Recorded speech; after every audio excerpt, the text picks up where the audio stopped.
Hey, what's up there, my Admit Wonders? Jim here. So I originally recorded this episode like back in June or something like that, and as the premiere date kind of got closer and closer, I figured, you know what, might as well just leave this for this special day. So I hope you enjoy it. Also, this is probably going to be the last episode in this format. I'm going to go once a month instead of every other Tuesday, but you'll get more from each episode. So thanks for tuning in, and hopefully you'll stick around for what we got in store in the future. I never fucked anybody over in my life. Didn't have it coming to me. You got that? All I have in this world is my balls and my word, and I don't break them for no one. You understand? I'm sorry, Dave. I'm afraid I can't do that.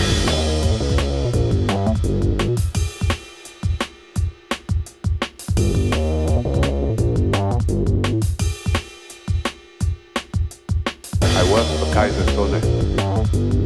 Tu me déçois énormément. I work for Kaiser Soze. Je suis colère, les enfants, je suis colère. Hey there, everyone. Welcome to Admit One, your movie podcast. I am your host, Jim, and today I'm going to talk about a little-known horror franchise called Halloween. So Texas Chainsaw Massacre really came first as far as slasher movies are concerned, but really, to me, Halloween kind of set that genre on fire. Every slasher that comes after this has some respect to pay to Halloween, and to Texas Chainsaw Massacre as well, but really it's this movie that really breathes life into this, I want to say, subgenre of horror movies, but they all can be grouped together, you know what I mean? If you were to go to a video rental store, you're not gonna see silly little subgenres like psychological horror or slashers or whatever the fuck, you know what I mean? So it is what it is. Growing up, just like Texas Chainsaw Massacre, I wouldn't watch this one for the longest time. It scared me too much. I eventually came around to this one, obviously, but Texas Chainsaw Massacre, the stigma behind that one really stuck with me for a long time. I would say I didn't even watch it till maybe I was in high school, when I was in this DVD buying craze, and I was buying up really anything that was significant in the world of film or whatever. So, of course, Texas Chainsaw Massacre is going to come along with that. So I broke down and watched Halloween before that, and but it's something about these older horror movies where they just kind of nail the scariness of things, and even before like Twitter or anything like that, I always used to say, like, these new horror movies, they show too much, and what I mean by that, like, is things are too bright. There's not enough darkness, you know, when in these older movies, when it's nighttime. It's not, they don't have these huge flood lamps kind of providing the light that you wouldn't normally have, which kind of sucks out the dread, you know, when it's dark. Like, you don't know what's coming around that corner. If I can see everything, what's there to be scared about? And so for the longest time, like, I didn't appreciate horror because of that.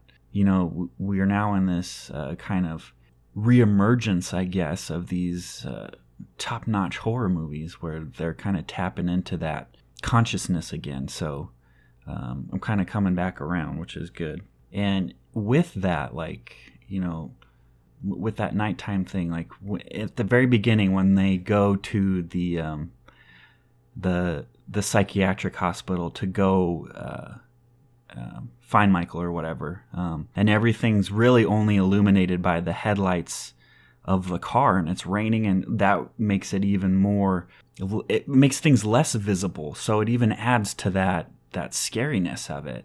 That, to me, is one of the scariest parts in the movie, and just in horror movies in general, because you have all these patients walking around, they're loose, and what's even scarier is what you don't see, like what happened inside that hospital. who started it, who's dead, who's alive, like what kind of horrors went on inside there. To me, like that is what adds to that juiciness of the scene so much more. And I remember watching a documentary a long time ago, and I don't remember, it may have been on like a DVD special feature or something like that, but you know, way back then when they had to shoot on actual film, like, you know, you only had a certain amount of time to do shots, so you can't do these like long takes, like, you know, obviously there's cuts in there, but like something like Children of Men or Birdman would have been so much more difficult to do back then. Like the advent of digital and things like that really ushered in, you know, this era of filmmakers that are able to do stuff like that. So when they do that opening shot in the movie, it is all one shot. They don't cut away at all. But it took them just long enough to go inside the house and come back down and reveal Michael, that as soon as that film cuts, like they would run out of film like 2 seconds later. Like that's how close they were cutting it. Like they couldn't make that scene any longer if they wanted to. So I think it's kind of, wow, digital has allowed filmmakers to do stuff like Birdman and Children of Men. Back then, like, I think it kind of, to me, I'm more creative when I have constraints like that. Like, how do we make this work when we don't have every tool in the toolbox? Like, how do we move forward with that? And while the movie is a hallmark in horror movies, like, I feel that the beginning scenes when he's back in Haddonfield and things like that are only scary for scary's sake. And what I mean by that is, like, you know, the little boy comes out of school and he runs into Michael, and then there's a jump scare right there. Like, I don't know if that's really necessary in something like this. Like, you know, he's creeping around bushes and things like that. It's not really until his rampage, you know, once the real kind of meat of the story gets going, does it really kick into high gear in terms of true scariness to me. Like, that stuff is still scary, obviously, if you're watching it for the first time or you're not paying attention or you have the TV up loud. It's still going to scare you, which is fine, don't get me wrong. But I think you can't have scary for scary's sake. I may have mentioned this before, like, it's got to serve a purpose, I think. You know, when I'm writing stuff and making things, I always ask myself why. If I can't answer that question, even if it's just because, I better have a good explanation for that because. So I think those are some of the only really the areas where this movie is lacking, and it's a really good movie. Don't get me wrong by any means. It's not like these things ruin it, but those are my qualms with it, if you will. You know, once you get into, I think what makes this movie stand the test of time, along with other things, is it's simple. You know, like a movie like John Wick, it just connects with people because it's got a simple premise, and not that it dumbs it down by any means, but you're able to focus on the movie itself instead of these complex story twists and turns and things like that. Not that that's something to complain about, but, you know, a movie like Predator, for example, you know, you don't need a backstory for the alien. You don't need all this great detail or why they became a team or how they get along so well. It just happens. It's just, it works. That simplicity works for something like this. And that goes beyond just the characters and story. You know, the simple score by John Carpenter elevates that tension so much more because it's not overbearing. It allows you, it doesn't distract you from the movie itself or the moment. Like, it's just enough to drive the mood and bring you into this scary world. You know, Michael never has a motive. You know, why? And we'll talk about this later. But in this, like, Michael doesn't need a motive. He just is. He's a force of nature. That's why they call him the Shape. He just is. You don't care. Of course, they give him a backstory later on, but that's what makes this movie work so well. He just is. Same with the Joker in The Dark Knight. He's absolute in that sense. You don't need a backstory. He's just there. He's like a curious little animal. You know when like he stabs that guy in the kitchen, he kind of tilts his head curiously. He's just a simple creature out to do what he does best, and that happens to be stabbing people with a 12-inch long butcher knife. But I will ask this, and this is like a recurring theme through a lot of them, is how can he move a headstone? Those things are heavy, especially the size of the ones that he's doing. Holy crap. Let me tell you. It takes me a tractor to move a headstone.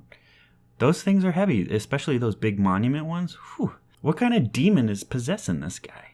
Like, is it a soul of a bodybuilder? Like, what gives him that superhuman strength? Again, that goes back to the simplicity of the story. What I think is interesting is it seems like in society today we're kind of distancing ourselves further from one another, even though we're more connected than we ever have been. You know, even 10 years ago, someone knocks on your door, you answer it. You know, someone called you, you picked up the phone. Now it's, I don't want to talk to that person. Send me a text, or you ignore them at the door. You don't want to open it because you don't know who's there. So I think that's kind of interesting back then, is when they're running around knocking on people's doors because they're being chased by a homicidal maniac, no one's answering their door. So it's kind of like a peek into the future almost of where we are headed, and it kind of, again, adds to that dread. And maybe they could tap into that in the remake that they're doing, or sequel, or whatever it's going to be. Tap into that disconnect with society. And another nitpick I have of this, and it kind of runs again through the whole, 10 of them, is his breathing. That takes me out of it. If you're going to make this faceless person who doesn't, he's a force of nature, who can move headstones, don't do the breathing. That mask that is his face. You know, the eyes are black. Maybe not intentionally at first, but they're black for a reason. He doesn't have a soul. He just is. Like, don't show me him breathing. If you're going to make him this supernatural thing that can survive being shot and falling off a balcony, as creepy as that scene is at the end when they're just going through each location and he's a voiceover breathing, as creepy as that is, like, it doesn't fit for the movie, in my opinion. And that goes into like showing his face and stuff too. Like, yeah, they show it in this, but it's disfigured. Like, that makes him less human. Don't show me his face. This isn't Freddy Krueger. This isn't Scream, where we need to find out who the villain is. We know who he is. He's Michael Myers, but that is his face. That white mask is his face. That's his personality. That's his soul. I don't need to see him again. I don't need to see him breathing. I don't need to see his eyes. If you want to keep that mystery of, you know, once you explain that and you turn him into a human, he's less scary. You know, in starting with number 2, they start building this relationship, family ties. That's where it starts going downhill right there, is because of that. You know, you're trying to explain something that doesn't need to be explained. And that's a big talking point with the remakes, is why are you explaining this thing that doesn't need to be explained? And I'll talk about that when we get there. But for these ones, these first initial stretch, like, it kind of works for these, I guess. The first one set it up so simple that it's obviously shoehorned in there, obviously. But because this is so simple, you can kind of do whatever you want to. Number 2 obviously picks up right where the first left off. You know, everyone's being rushed to the hospital afterwards. Written by John Carpenter as well, which is kind of cool. He kind of puts his stamp on it. Which, even if you know, when these beloved movies get sequelized, you know, people tend to tear them apart. But when the initial, creators are involved in it, that should, you know, give them a stamp of approval for, you know, fans and detractors and things like that. So this one isn't hated as much as some of the other ones. Personally, I think that this one is a scarier movie. I'll talk about that in a second. But this was intended to be the end of Michael Myers. Obviously, with number 3, they kind of go away from that. But they wanted this to be the end. Obviously, at the at the end of the movie, spoiler alerts, he is blown up. So, it like I said, it's a scarier movie. Even at the very beginning, they do a similar credit scene. And even that pumpkin is a little creepier because slowly split open, right? And reveal that skull inside. So right there, to me, like, it tells me that we're up in the ante, if you will. So the score is expanded just like the story. And even the score, like, is a bit, it adds to that. It makes it more scary. Maybe that's why I think it's a scarier movie. And I'll tell you why. I've heard people kind of point this out, that there's not a lot of people in that hospital, but I don't know if you've ever been in a hospital at nighttime. No one there. It's a creepy place. I spent a year and a half in the hospital, and at nighttime it is a very creepy place, especially when you're the only one awake, maybe a few nurses in there. It can be a creepy place. So to me, that's where this one hits home, is that creepiness in the hospital. But the pacing is a little slow. It's not as quick as the first one, obviously. So much so that the first time I watched this on TV, like, it felt like 4 hours, which it might have been the case anyway. When you're watching a movie on TV, because of commercials and stuff like that, it's always 2 to 3 times as long. So, when you have a slower paced movie like this with those commercials just interplaced in there, like, it almost felt like a chore. So, and it starts to, obviously, like I mentioned earlier with the score, like, expand on the story. They mentioned Sam Hain, which is an element that really isn't explored again. He's part of the Thorn, but they never really mentioned Sam Hain again, which I think was kind of a letdown. Which, if you have this character whose killings take place on Halloween, maybe introduce some Halloween elements if you're going to go in the supernatural direction like they do. And what this one brilliantly does is captures the true spirit and terror of a killer stalking on Halloween. Like, we always say, like, oh, he kills on Halloween, but why is that scary? Because he wears a fucking Halloween mask. He can just slip into the crowd of trick-or-treaters and you'll never know he was there. Like, you're looking for a guy in a mask? Hello, it's Halloween. Like, how brilliant is that? And they show it one scene, that's when he's walking through that downtown area. It's kind of interesting that they don't really play into that in the first one. It's just you don't see much trick-or-treaters, really. This one, that's how he escapes, is into the trick-or-treaters, and it's never really touched on again, which is a shame. So, and he's more of a traditional slasher killer in this, as opposed to the opportunist. Obviously now he's got a target. We know he's got a target now, and if you retrofit that to the first one, of course he did. But if you're way back in, was 1978. He's an opportunist killer. Like, he's killing people because he's running into them right there. Boom. You're dead. Sorry you saw me at nighttime. If you saw me in the daytime, you're still alive for some reason. But now in the nighttime, you're dead. So that's what I kind of see it as opportunist killer. He's not seeking people out until this one. And he's, he's more extreme. He kills that person in the hot tub, holds their face underneath the water while his hand is burning. Obviously, that makes him seem less human. He doesn't feel pain, I guess, or knows how to turn it off. He drains that person full of blood. Like, he's turning into the tropes that he's creating. And maybe that's where they come from. I'm not a movie expert in this by any means. This is not my field, but I wonder if that's where they kind of originated from. And even as early as this one, like I'm talking about, like, the mystique is taken away. They give him a motive for wanting to kill his sister. That's what made the first one so memorable. Like I said, like, now he's got this. You can see his eyeballs at times. Like, you're turning him into a human, which in these movies, that's not what makes him scary. In other movies, that may work, but in this, he's human, but he's got that supernatural element to him. Like, that's the essence of him. And if you do your math, he's only 21, which is interesting to me. So imagine the psyche that this person has. And it's explored later, but just to put yourself in that shoes of what you were thinking like in 21. I was an idiot, as I'm sure most everyone is. And this guy's got a psychopathic plan.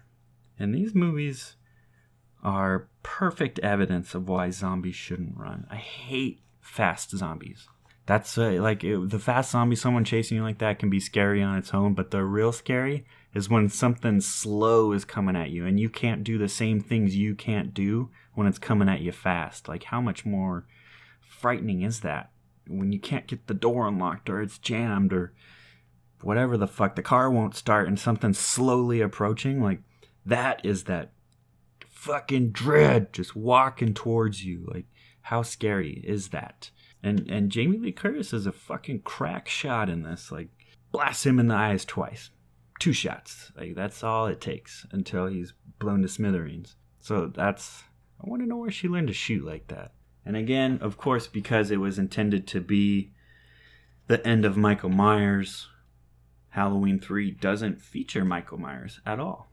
But before we get into Halloween 3, a short message from our sponsors. Happy, happy Halloween, Halloween, Halloween. Happy, happy Halloween, Silver Shamrock. Happy, happy Halloween, Halloween, Halloween. Happy, happy Halloween, Silver Shamrock. It's almost time, kids. The clock is ticking. Be in front of your TV sets for the Horror-thon. And remember the big giveaway at 9.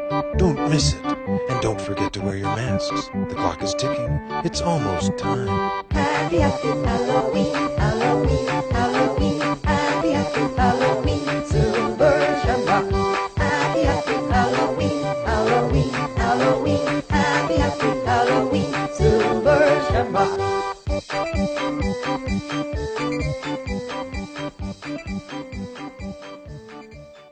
I'd never seen this one before until this showing. I'd never seen it before. I was always told to skip it because of the lack of Michael Myers. It's since found this cult following, I guess, where people are reappreciating it. I don't fall into that group, I'm sorry to say. Not knocking if you do like it. That's perfectly okay. But I'm with everyone else at the time that they didn't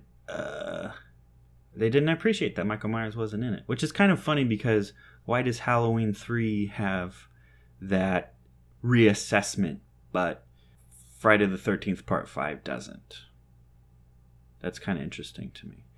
And there's one more series where that happens too, where the killer goes away and it's not the same person. I can't think of it on top of my head though. But there's still some similarities to the Halloween franchise. Obviously, the opening credits still kind of related with the digital pumpkin this time because it ties into the themes. John Carpenter did the music partly. Dean Cundey shot this as well as the first 3 and also Jurassic Park.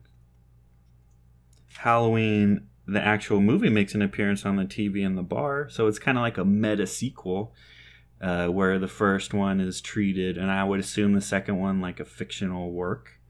Another Halloween reference when he puts the skull mask on him. And the title really, to me, point this out, maybe I missed it. The title means nothing to the movie, Season of the Witch. Like, I don't remember any witches. The masks are possessed or whatever by the stuff, but I don't remember any kind of witchcraft or witchery or anything like that. So that's interesting. Obviously, like I said, people hated this at the time. Obviously, people are now, again, reevaluating it. I'm not sure why. I don't know the reasons behind it.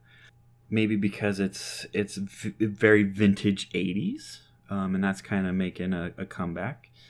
I really don't know. I'm not qualified by any means to dive into that. So let's move on. What I did notice, I watched this on DVD. I now have it on Blu-ray, but the DVD was very, very high quality. That was something that stood out to me. I'm curious, maybe because it's a newer one and the Blu-ray player upscaled it. I have no idea. But there's almost too much shit packed into this movie. Like, there's a lot of things going on for really a franchise that's up to this point been simple.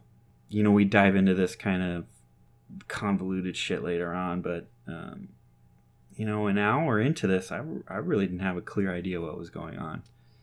There's weird occult things going on with the Stonehenge, but things aren't fully explained. If you're a fan of this, like, please reach out to me. Talk to me about this movie. I want to know what's going on in your head about this. Do you understand what's going on?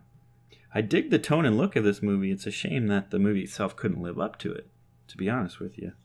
Like, I don't know if these people that wrote it had never seen a movie or had a vague idea of how police work works, because he asks the coroner to dig up info on the owner of a company. She's a coroner, not a detective. And then they leave the car smoking in the parking lot without even a crime scene set up. Nothing like that. And no one noticed them sneaking into the middle of their equipment. This movie is just... Maybe that's why people like it, is it's just so wackadoo. I don't... Like, is it... It knows what it is, so it's hamming it up to that? Or it didn't, and that's its charm? I don't know. Again, if you know, please reach out to me. And wait. Now that I'm thinking about it, when did they become attracted to each other, the two leads? Like, he just said, that's a dumb... And then he just kisses her. Like, hey, can you come help me out with this thing I'm investigating for some reason? And then smoochy boochies. And she packs lingerie. What the fuck kind of trip is this? Then he asks how old she is. Shouldn't you have checked before you got in? Like, did she know that she was going to get freaky deaky with this guy? Is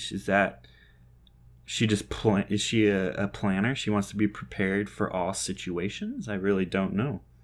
And it moves through the days like nothing. Like, one scene it's the 26th, then it's the 27th, for only one scene at the corner, and then it's the 20th. Like, it's almost like they filmed it and we're like, hey, we got to put, like, days are passing here. We need to tie it to the Halloween theme of this movie because that's what we called it. Let's slap some dates on there. But the one thing that does stand out from this movie is the effects are pretty good. You know, like when the cyborg female attacks him and the microchip hitting her in the face is pretty brutal. Although the bug crawling out of it really didn't make sense. Maybe that's the witch part. And there is, like I've said before, I always like to make a woot woot whenever Arizona or wherever I've lived is mentioned. And there is a Phoenix, Arizona reference. And then the actual, the cover, those three kids are actually the Phoenix Kids. And it ends on a cliffhanger, but we don't really have any resolution to the story. So I was wondering, even if it was meant to be this anthology, like, did they want to follow this up at one point? I really don't know. But just like with Friday the 13th Part 5, people didn't like it, so they had to revert back to their roots. Duh. The anthology probably would have worked if the sequel hadn't had Michael in it, to be honest with you. If you had called it Not Halloween 2 and started right there from the anthology, like, you might have been okay. Or something like, look how Jason evolved. Friday the 13th, he wasn't even the killer. And then in the second one, he's wearing that bag over his head. It's not until the third one that he gets his actual hockey mask. Maybe they needed to do something like that. Maybe it would have worked then. I don't know. But here we are now. And it's kind of like the first of a new trilogy of sorts where they follow directly to one another. So, like, we kind of have the first two, and then the third is on its own. And then these next three kind of follow a same plot line. This is really the only one, or maybe it's the first one, where Roman numerals aren't used as, like, the title number. And I have all these in the Blu-ray box set from Shout Factory, and it's really kind of amazing how these are all available in one set. Good chunks of the series are produced by different studios. You won't see all the Jasons in one set. So that's kind of cool how they are able to do that and bring that to the fans. So you have it in one definitive set. And if you have that 14-disc one, oh my goodness. It'd be like a kid in a candy store, I guess. Halloween Time or others. And they both survived the explosion, which is weird. That was a big explosion. But at least they both show signs of wounds, which is cool. Like, they don't fully ignore the first two. So that's kind of cool. Loomis is burned to a crisp. You know, the setup is a little too convenient with the paramedics spilling the beans to a supposed comatose Michael. Obviously, if you're picking up someone from a hospital explosion, and you could probably see the damage done to the room, like, probably wouldn't care, but you're being a little too expository there, my friend. And when Loomis confronts Michael in the diner, and he's standing in the doorway with just the bandages, that's some fucking creepy shit. Because it's just, you don't see who he's talking to at first. You have a clue, obviously, because of the context. But once they show him and he's just kind of, it's a quick shot, but he's blended in because it's all muted colors. Like, that is some great stuff. Even though it's in broad daylight. Like, that's some great stuff right there. You know, to me, the opening credits are creepy in and of themselves anyway. They're that similar tone to him in the diner there, because it's just these shots of rural America with no music, you know, over the credits and stuff. Like, that's a creepy place to me. That's probably why they set the movies here. Duh. Like I mentioned earlier, when he's unstoppable, like he starts to become in this movie, like, that's when it's not scary anymore. He's clearly possessed by something, and you know he's not going to die. Like, in the first two, like, yeah, he still comes back, you know, from being shot and falling and being blown up and whatnot. But you still wonder, like, I hope this is the one that kills him. When now you know that's not going to happen. Like, now you've elevated him into this godlike position. Of course nothing is going to happen. And that just ruins it, I think. That's the misstep this franchise takes. Even though there's some great moments, that's the big misstep where they then start to head down the wrong path. You know, he's killing for killing's sake, like I said earlier. Like, it doesn't serve a purpose, anything other than we cast these people, we need to kill them off for some cool kills. At least in this one, you don't see his eyes. That's plus points in their column there for this one. But there is a blonde hair gaffe. I'm sure you've seen this pop up somewhere, where when Michael attacks them in the school and tosses Loomis out the window, maybe it's just a trick of light, but I don't think so. Because through the whole movie it's slicked back, and in this scene it's all messy. It's literally a different mask. Like, how do you fuck that up? Like, continuity errors are gonna happen. Steven Spielberg's bad at it, and so is Martin Scorsese, but whatever, that's a different conversation. But how do you mess up the fucking hair? It's not like it was a different hairdo of a real person. This was a fake mask, an iconic fake mask. Iconic. Even at this stage, why do you put blonde hair on it? Come on, guys. Like, what the fuck? I hope someone was fired over that. I really do. And with these three right here, 4, 5, and 6, like, it's all part of one story arc. And 5 picks up immediately after 4. And it's actually very dark in this movie, which goes back to me saying that new movies love to shine the light in the darkness, and it makes everything like this blue hue. You can see it in number 4. They use it a lot. But this one is actually very dark. And I remember this one being somewhat genuinely frightening, and it still is. Maybe it's that darkness, or the director really was able to tap into the feelings of the first one, or older similar movies. You know, in the barn when he's creeping around through the smoke, and him sneaking through the woods when Loomis is talking to him. That's some great shit. But the one thing that always stood out to me is when she's trying to get away from him, little Jamie, up the laundry chute, and he's stabbing through. That is a legit poop my pants moment right there. That is what it's all about. Like, that this thing is right here and I can't get away from it. These, again, slow moving zombies coming for you when you can't start the car. Like, it's constant. Like, it's not a, whoa, here comes and it's over. It's slow and it's building and it's getting closer. Like, but he holds his knife like a goddamn idiot in this. with it in front of it. Like, look at my knife. I have a big butcher knife that was no one needs. Like, who? That is a straight up sword. No one needs a knife that big. My one point of contention with these, and they're made so close together for the most part, is how he changes appearance so drastically throughout the series. For being released just a year later and following the events, you'd think that they could make him look similar. You know, give him some blonde hair. I'm kidding, but like, this mask is so different. Like, this is probably the most ridiculous mask.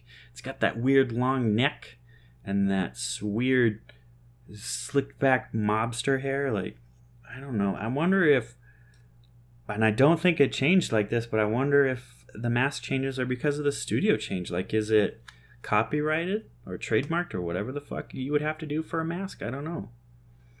And at this point, he has made the full-on transition to supernatural. He's unstoppable at this point. He even puts another mask on, and you can see his eyes. If you're going to make him supernatural, like, don't let me see his eyes. I hate that. Like, the mask changes in the eyeballs. Those are the things that bug me the most about these. And him even putting on the other mask. Driving the girl around is dumb, but then he takes it off when the cops show up. Like, what the fuck, dude? What is the point of that? Did they, like, lose the mask for a day, but they still needed to shoot? And why do they leave his mask on when they bring him to prison? Take that shit off. Like, who the fuck is this guy? Take his picture so you can plaster it up when he escapes, because you know he's going to. You're in this movie. You know you're dumb. Like, take his picture. Put it up. Just shackle this guy. Like, cut his arms and legs off so he can't escape like you know he's going to. Because he does. And if my foster sister killed my mom, which it looks like she does, I don't. Probably one of those things where they like retroactively retconned it to not do that. I don't know that I could talk to her anymore. And why does no one ask where the foster sister is? Probably because they forgot that they wrote that in there, to be honest with you. And I think it's kind of funny that Troy Evans is a cop in this. Like, is this a prequel to The Frighteners? He seems to play a sheriff a lot in scary movies. I wonder if he's like Detective Munch. You know, he shows up in all these different detective and comedy shows as the same character. Like, is he the same character? That'd be kind of interesting. And Halloween 6 is a very interesting entry in the series because it took so long to come out. It's obviously the third in this kind of trilogy here, but it took 6 years or something like that to come out. Like, could you imagine if you were a huge fan of this series and then number 5 leaving it off on such a big cliffhanger, and then you have to wait fucking 6 years for the next one to come out? Like, oh my god, I would be on pins and needles. If, you know, follows the story from the previous 2, but it drops the 6 in the title. I don't know if they were trying to distance themselves from that to kind of not confuse people. I don't know. It's Paul Rudd's first movie, though. And it finally fully, for better or worse, fully introduces this weird occult thing, giving him too much backstory. I think, like I said, I think in these initial run, like, it's not good. You know, that Curse of Thorns stuff. It's not good for the series. I know you have to kind of refresh things and not do the same shit over again and kind of intrigue people, but explaining that stuff was the wrong move. It's the first time we hear Sam Hain again since number 2. Like, but they don't touch on it a lot, which is kind of a bummer. Like, that is a Halloween, you know, themed item. Like, talk about that more. Make it that, the one, not this Curse of Thorn shit. And as dumb as the Curse of Thorn is, in the previous movies made him seem like a magical force of dudes. In this one, it just makes them out into lame old dudes. And that fact that Jamie is pregnant only 6 years later is a little disturbing, no matter which version of this movie you watch. Because she is straight up probably in elementary school in the other ones, and now 6 years later she's pregnant. Definitely not the right move. What I don't get, and if depending on which version you watch, is how Michael showed up after she gave birth. I guess in both versions it really doesn't make sense. And did the cult purposely get her pregnant and then set him loose? Like, is that part of it. Is that their ritual? I don't know. And as lame as the other ones are, this one is full on, makes him not scary. And not just because he's supernatural. Like, when he's walking around the hospital looking for Paul Rudd and the girl, like, immediately followed by a creepy seizure-inducing scene, like, that's just weird. It's, you took something great and you shit on it. And he doesn't run, per se. That's, again, this is not a running killer. Jason, running killer. That's perfect. That works for that. Texas Chainsaw Massacre. He's running killer. Perfect. Works for that. Michael is not. He's that slow zombie. And he doesn't run in this, but he does walk fast. You see his eyes in this. Again, you see his eyes, but not full on. So it's almost like a half negative. And I used to have like I've talked about this before, like when I got back into movies, horror was like or when I was really starting to figure stuff out, not get back into them, but start to figure stuff out, like horror was that doorway. And I had a Michael Myers mask, and it was probably around this time. So this is probably what my mask looked like. I was little at the time, so it was too big for my head. So what I would do on Halloween time was wear a Jason hockey mask, you know, those cheap glow-in-the-dark ones, and then walk around with the Michael Myers mask in my hand saying that I was Jason and killed Michael, because it was too big for my head. I couldn't see shit out of the eyeballs because there was that black netting there. The black netting is key. That's what makes them scary. And I was curious because I had no idea about this unrated producer's cut for the longest time. And I was afraid that it was only available in that 14-disc set, which is hard to find. But they did release it on Blu-ray, so I was kind of curious, like, you know, what the differences are.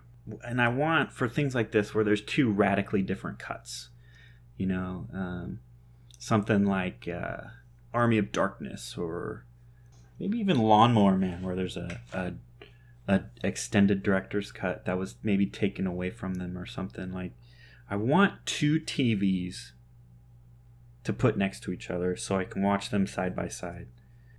Like in some of the older DVDs, when you would have like extended editions, they would have different footage markers so you would know what was different. So that'd be kind of cool to do one day. Like on Jaws the Revenge, you know, there was a cool clip on YouTube where that played the two endings side by side so you could see the differences. Because when you're watching them on a whole, you know, that's 2 hours where you're like, is that different? I don't quite remember. Especially for a movie you don't watch a whole lot. Like, if I were to watch Wedding Crashers, you know, if I were to see the theatrical version, I could point out, or old school, you know, I could point out, like, that's different, that's different, that's different. Something like this where I don't watch it a whole lot, it's hard for me to discern, you know, what the extra stuff is. But obviously right off the bat, the titles are different. The A in the Halloween is stylized like the thorn symbol, which is kind of cool. The beginning narration is done by Donald Pleasance instead of Paul Rudd. And then one of the most disturbing factors is the baby is Michael's. So now there's this weird incest going on here as well. So big misstep on this movie. Him killing Jamie is wildly different too. He only stabs her instead of impaling her on a piece of farm equipment and then turning it on. But then she is still alive for a little bit. And then they show the doctors removing the knife from her. And then you're like, oh, cool, she's going to be alive. And then someone blasts her in the face in the hospital. So a little big different there. The dad doesn't explode when he's electrocuted. It's got a much different ending too. Instead of the battle in the lab, which is like this weird action scene, almost from a weird comic book movie, Paul Rudd stops him with the runes, and we actually see Dr. Loomis go back into the hospital, and we find out why he's screaming. So that's kind of cool, like something that made sense. Like, oh, that's why they left that in the original. That's why he was doing that. But him stopping him with the runes that was dumb. I prefer that comic book movie ending, and it's actually 8 minutes longer too, which that's a lot of shit to add in there. It doesn't seem like a lot, but when you really break it down, you're like, that's a lot of stuff added in there, especially when you get into the movies like Kingdom of Heaven that are Lord of the Rings or Lawnmower Man, which are like 40, 50 in an hour longer. Like, that's a lot of shit. And it ends with no real resolution. Like, did they plan on continuing it? You know, because H2O, like, ignores all of this stuff. But apparently there was a book that attempts to bridge the gap between this and H2O, so I want to check that out. I'm going to look for that. H2O was really, it was a return to form. This movie scared me too. I think I saw this one in the theater because now I'm fully aware of what Halloween is, and this is the first one where I know what it is and it's in theaters, so I'm like, yes, let's go see it. I was really familiar with the first one, and this one, so like, you know, ignores the events of 3 through 6, I guess. I don't even know, it might ignore events of 2 as well. I'm not quite sure. It's not popping into my head. You know, they call it H2O, Halloween 20 years later. Did people get confused with that title? Halloween H2O 20 years later? That's a lot of redundancy there. This was, nowadays they'd call it a soft reboot, much like Superman Returns or Predators. And I think I've talked about this before. I hate when they do that. I hate when they ignore stuff like that. Like, just make your own thing. You know, do a remake or whatever, but don't come out and say like we're ignoring all this stuff. Like, they're fans of that stuff, you know what I mean? So it's kind of weird. Like, now you have these two different universes, really. You have Halloween 1 through 6, and then you have Halloween 1 and 2 maybe, and then Halloween H2O and Resurrection. Like, so maybe that's kind of a cool thing, but again, it still bothers me. And another thing that bothers me too is, and they do this for a lot of them, it's not released on Halloween. The title tells you when to release it. Halloween, not in August, not in September, fucking October. That's perfect. You don't need to release it on Halloween, but do it in Halloween month, dude. It's almost a crime not to release Halloween in October. People should be prosecuted for that. This is Josh Hartnett's first movie, though. And it has a JGL cameo. Probably when he was popular from... No, I think Third Rock was over at that time. So it's kind of like, ooh, now he's branching out into other shit. And now it's like, ooh, he's a good actor. I think this was the only one I saw in theaters. And it has this, and I'm watching it after, you know, years and years and years, and I'm thinking, like, it has this neo-teen horror movie feel to it. You know, that late 90s, early 2000s stuff, like Scream and The Faculty. And then I realized that Kevin Williamson did some uncredited rewrites, so that makes a lot of sense right there. And this movie does what Halloween does best. You know, Kevin Williamson, I don't know how much of this he rewrote or whatever, how much of it is his on screen, but, you know, based on his stuff from Scream, like, he probably went back to probably just the first one or you know, slashers in general, and deconstructed them and said, this is all we're doing. People trapped in a situation as he slowly creeps up on them. And I like the slow build of it, just like the first one. It's very reminiscent of that original, but once he starts rampaging, it's non-stop. Horror, almost action-y type stuff. There's plenty of homages to the original, you know, like he busts the door down into the closet, him falling off the ledge after Jamie Lee Curtis stabs him, which is a badass moment in and of itself, because he falls on that table, and he's back to his human roots, but he's still strong, which is fine. Like, making him strong, he's got that strength, but he's still human. And what I like most about this is he's got this form-fitting mask, like it's tight to his face, so it makes him, gives him more of a human quality as opposed to this otherworldly James Kirk mask, you know. But again, you can still see his eyes.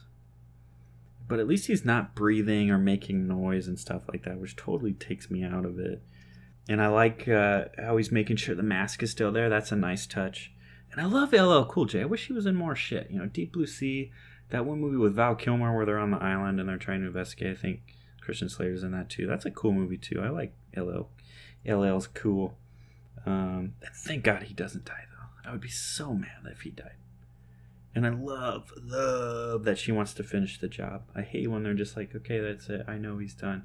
When she knows that he died in the first one or the second one, depending on which ones it ignores, she needs to finish it. So she steals him, fucking axes him in the head, and that's it. That's really where it should have ended.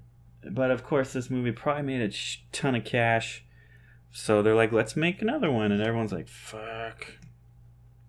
This is a dumb sequel. Like, how do you go from something so cool that kind of reset, you know, went back to its grooves and was like, hey, we're cool again. And then you just, fuck, dude. Dumb. It's an interesting concept, just not for this franchise. It's boring as hell, too. You know, the ending of the last one was pretty definitive. She cut his fucking head off. And the device for which he lives on is very weak. You know, crushing that guy's windpipe and then switching them in. That's a lot of shit to happen in a little bit. And then make that guy pretend that he's dead. I get that now that she's in an insane asylum because she did that. But that's dumb. And then you remove the character's motivation. So clearly, number 2, now that I'm thinking about it, I'm like, this is dumb. Number 2 is included because you don't find out he's a sister or their siblings until number 2. So when he, spoiler alerts, because it happens like in the first 8 minutes of the movie, when he kills her, there's no more point to this movie. That was his motivation. You remove the character's motivation in the first 8 minutes of this movie. Why do you have a movie? That's fucking 2 hours long. A silly movie. Maybe once she's done, he's like, fuck, I don't need to be me anymore. You know, he's handing his knife off to the patient, which is silly. Like, all right, dude, here you go. My work here is done. This should have been, here's how it should have worked. Now it's a workplace comedy. He's finally killed his sister. Whew, my work here is done. And now he has to assimilate into society, but he's not taking his mask off. He's trying to make coffee. He's trying to drink his coffee with his mask on. He's trying to eat his crawler, you know, like talk to his coworkers, put up with their bullshit. That would have been a good movie. That's how you continue this. I guess now that I think about it, it's kind of fun to think that there's actually 2 Halloween continuities going on, both featuring the first 2 movies, kind of like Night of the Living Dead, I believe, is the movie, where they kind of branch off after the first one for different reasons in this one, but it's a fucking big house that they're in, too, like when they're finally doing that reality thing. Like, how can you hide so easily in that? Is it, like, I don't know what kind of house you have, but mine is not conducive to hiding. One way into places, one way out. It's not a circle. So I can't do that in my house. How is he able to hide? And nowadays, you know, they have these huge camera setups in this. Nowadays, they just put GoPros on their heads instead of having these fucking huge chest cannons coming off of their bodies. Like, Busta Rhymes is great in this, and his explanation of reality TV is fucking spot on. But his motives don't make sense. Is he killing these people because they're in his house? Is that why? Like, he has a guy. He has a guy, but he stabs the wall instead and then crushes his head. Why not just fucking stab him, dude? Why are you making things more difficult? And then the girl runs by him and he doesn't even grab her, then ignores the easy kill in the room to go after her. Like, did he just get dumber after this? Did killing his sister make him dumb? Did he fall off that ledge too and hit his head? Did he hit his head when the van crashed? Or maybe it was from when he fell off the ledge in H2O. Maybe he hit his head and now he's a little bit dumber. I don't know. Thank God that one's over though. And that kind of ends the that kind of through line of that first initial batch of movies, those 8 right there. And then, of course, in 2009, Rob Zombie rebooted the franchise. I've said multiple times that explaining the killer's origins is bad for the story, which is true. But in this, I think it works because it starts from the very beginning. That's where this is different. To me, it works in these 2 series of movies.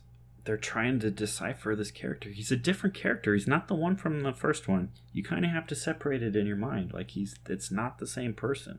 We now know he's picked on. I think it escalates too quickly at that point, but we know he's being picked on. He's a little bit of an outsider, so that makes a little bit more sense. Does it ruin the character? Maybe. Is it a bad story choice? Not at all. Imagine the double whammy this could have had if it was a psychological horror as well as just straight horror. Psychological in the sense that the doctor is struggling with wanting to kill his patient. What does he go through in that mindset? What do both of them go through? The killing is more premeditated, I guess, with killing the boy in the woods. That's what sets this one apart. Is he more scary? That's up for debate. It's Rob Zombie, so a lot of the scenes are drug out. He doesn't fully understand, I think, what it takes to flesh out a character always. He's a great filmmaker, though, but he's always a little over the top. Not always for the best. I do wish he would stop casting his wife, though. She's not the greatest. I think that because Zombie is such a visual director, that if he had someone else's material that was top-notch, you're looking at a fucking top-notch movie right there. I like his stuff, but imagine how much more elevated that would be if that was the case. But anyway, back to the movie. I like this new family bonding of Laurie and her adopted parents and stuff like that. So that you can't argue that makes that better. Her family dynamic there. Michael's is questionable, but hers I don't think is. And with Zombie, just like Paul Greengrass, I can't tell if that's how people actually talk or if that's how 12-year-olds talk. Clearly, movie conversations are way different than real life ones. But with those two, I can't tell if I'm watching a real life conversation, and that makes it weird because you're actually listening to people, or if that's how people think people talk, or it's just bad writing. I don't know. In this one, though, I don't like the inclusion of little kids. I know she's a babysitter, and I know he's a babysitter killer, but it makes me uneasy when kids are involved. In the first one, it doesn't bother me. This one does for some reason. I don't know why. Maybe because it's so much more brutal and realistic, maybe. I don't know. What I don't like, though, or even more, is how the mask is used so early on. But what they do with it is interesting. It comes into play later on. So that kind of, again, goes back to that more character development on his end. Like, it means something to him now. That's why he's wearing it. It's not random. They do show his face. It's a little bit different, though. Like, he's not deformed by any means, but it's more like, it's kind of like a Batman theme, I guess, where his mask is his face. Again, I'm not qualified to talk about that at all. But at least they don't make him run, which is good. And this one, he carries an even bigger fucking headstone. The cop says it weighs a half a ton, which is 1,000 pounds. And I don't know if that's right. But even still, even if it was 500 pounds, that's fucking a lot, dude. I couldn't do that. Again, I need a tractor to do it. Once it's on the ground, you can't move that. If it falls on your finger, which I've had happen, that's going to hurt. And again, like, watch these movies. I talked about it earlier. The problem with modern horror is everything is too bright. The equipment of what yesteryear is what helped it be so scary. Like, fucking, this is where an argument for film could be made in a film versus digital. Like, put it on film, get that scratchy nature to it so it's not clean. Like, get that fucking nitty gritty to it. That would be the best. And to me, though, if we're talking about character development, it's messed up that he kills Danny Trejo. Very messed up. It was his only connection to humanity. Even Dr. Loomis, like, there's not that connection there per se, but there is with that Danny Trejo, and he kills him. Maybe him killing him was supposed to be that sever from humanity. Like, not even this person who he connected with is safe. Unfortunately, it doesn't quite come off that way. I'm sure that was the intention, but whatever. And of course, Zombie gets to make a sequel, and it picks up immediately where the first left off, which is always nice if you leave it on a cliffhanger. At this point, though, it's a little too far removed from its source material, and even its predecessor with the white horror stuff and the flashbacks is a little weird. And he brings Loomis in a weird direction in this. Like, what the fuck, dude? He's almost a different character. He's a skeezy book salesman now as opposed to this caring doctor. Like, if you were going to change his personality and stuff, make him fucking grapple with the emotional effects of having your patient, who you wanted to kill, by the way, who's murdered all these people, not fucking capitalize on it. That just makes him a piece of shit. Where he was kind of respectable in the first one, now he's a goddamn piece of shit. At the very beginning, it kind of plays homage to Halloween 2. It's still kind of scary, though, but it is a dream sequence. But what Zombie does in this is he fucking makes you know how to squirm. It's more like torture porn than anything, but it still follows that Laurie finds out in the sequel that we already know that they're related. So, he deviates from this, but at the same time still copies it. So I don't know if he was given studio notes or what, but what I do love is how all the survivors are scarred. Like, anyone who was alive in the first one, with the exception of Dr. Loomis, who is now a douchewad, everyone's scarred by this incident, both literally and figuratively. And I dig the PTSD angle, but not with Dr. Loomis, obviously. And that's probably how some people really would cope with a situation like that. But Laurie's friend gets fucked over twice, which is sad. But I do dig the hobo look with the hood on. That's kind of cool. Like, he's walking around, almost looks like Spawn before he gets his costume in the movie. But that mask must smell so bad. In the first one, it must smell bad too. But like in this whole, he's already been running around and getting hit in the face and shit and sweating and stuff. Ugh. Now it's been sitting there for God knows how long. Wash that thing, dude. But you see it again with the face. These are different. You have to look at them differently. Even if it is in the shadows, you still see his face. But he's already elevated into this creature. So that's windows, or the eyes are the windows into the soul. If you don't have a soul, don't let me see your eyeballs. Simple as that. Clearly he's only quote unquote Michael, like Batman is only Batman when he wears the mask. So don't let me see his eyes. Like, you can see Batman's eyes in the movies because he's a fucking human, and you know that because you can see his eyes. Even if you can't, like in the comics when it's the white thing, he's got emotion there. He's got stuff. Like, whatever. I'm done talking about it. I get the backstory. What makes him not scary though is when he makes human grunts. When he's stabbing the nurse in the hospital. That's worse than the breathing. I'd cringe to imagine what he sounds like lifting that headstone. No, that's done. This one's light on the horror though. It starts out as traditional horror, but morphs into this character study. But it's not a great one, which wouldn't have been bad, but he just doesn't know what he's doing, I think.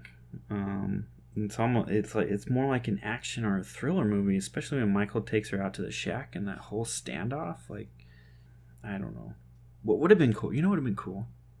What if Zombie made a Halloween 3, right? But it was just a remake of Halloween 3. How tits would that be? That would be cool. I would pay money to see that, but probably multiple times. Even though I didn't like Halloween 3, how cool would that be to see his take on that? I think Mr. Zombie, if you happen to stumble upon this, You should have made Halloween 3. I don't know if you probably didn't have a choice, but that would have been cool. So this has been Halloween. I kind of moved away from the movies for a while, in the years past, but these really are important to me. Again, this is, my gateway into, really figuring out what movies were horror stuff. And these were important movies in that cycle, especially like number 4, unfortunately. But 1 and 2, I attached to those scenarios so well that they've stuck with me through the years. Obviously, I said that they were, I wouldn't watch them for the longest time because they were so scary to me, and they still are, most of them. And even though they get dumber as they go on, there's still some scary shit in there. And that's why I kind of wanted to kick this back off again with this, because, if you're sitting back on, why are you doing Halloween and not in Halloween time? Well, because, they're important. I talked about, we did the episode, is Die Hard a Christmas movie? Whether it is or not, you can watch it any time of year. If your favorite movie is Jingle All the Way, watch it in fucking March. I don't care. You know what I mean? It's not just a Christmas movie. It's not just a Halloween movie. If you like it and you dig it, fucking watch it whenever you want, man. Doesn't mean you can't watch it in Halloween time. Of course you have to, but watch it whenever. They transcend that. It's not like, I don't know. I'm getting into shit. I don't know what I'm talking about, but thanks for tuning in again. Until next time, that is a wrap. Happy Halloween, Halloween, Halloween, happy Halloween, Silver Shamrock. Happy Halloween, Halloween, Halloween, happy Halloween, Silver Shamrock.